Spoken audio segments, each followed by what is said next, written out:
With Logger Pro open, I'll go up to Insert, to Movie, and I've saved this movie on my desktop as The Buggy.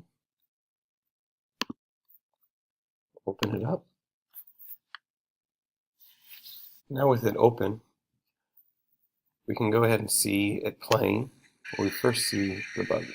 My tools is down here. So I'll open up my toolbar. And here are all my tools to analyze the video. The first thing is we're going to set our scale. There's a little meter stick looking thing here. This will set our scale. So we're going to tell it to have this be our meter. We'll click OK for 1 meter. Our next step is to put an origin on here. What I'm going to do is I'm going to have my origin as the car's front tire at 0 position in both vertical and horizontal. There's a couple things you can do with this. You can change the origin to the other side. You can go ahead and rotate the origin using this, and I'll show that in a later video.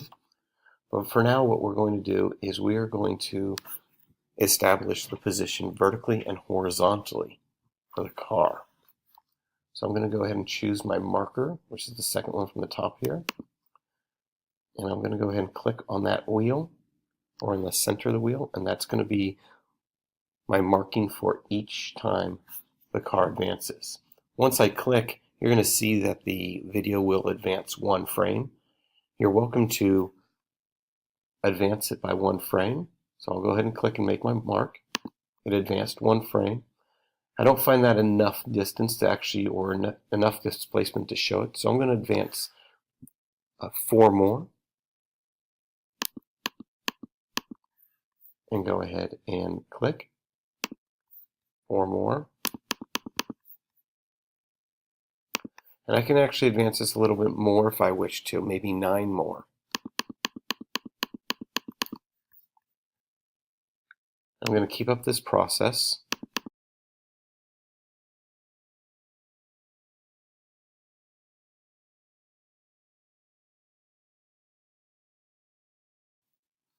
With my video marked up now, I can take a look at what this means, or have students analyze this as a motion map, where for each consistent time interval, the displacement is approximately the same, and we can model this with a constant velocity graph.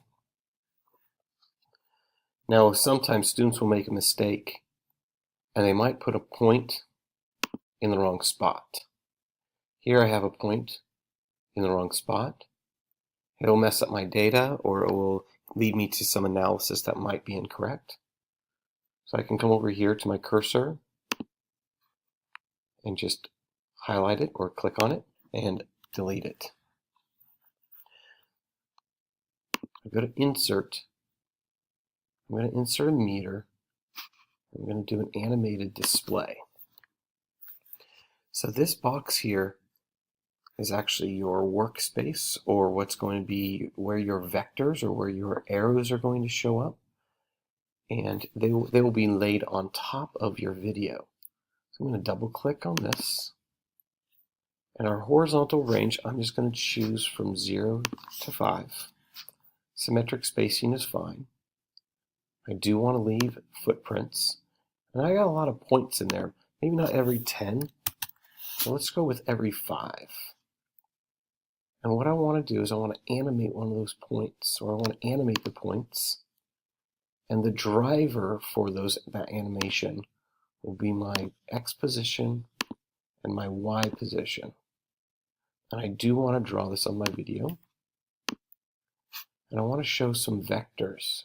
And the vectors I want to show are for the horizontal X velocity. And I don't want this to be too large. I might scale it down to 0.1. And let's go ahead and make this red. Okay. And hopefully you can see my vectors there. And it looks like they're a little bit small, so I'll go ahead and increase the size. I'll go back to my vector. Let's go ahead and call it 0.3. And start to see the vectors show up, and hopefully students can recognize that those vectors, which will be our velocity vectors in the horizontal, are consistent in size. Therefore, that's one more relationship or one more piece of evidence to show that this is traveling at constant velocity. Go ahead and play the video one more time. Let's go ahead and start that over. It goes back to my time at 0. Go ahead and play it through.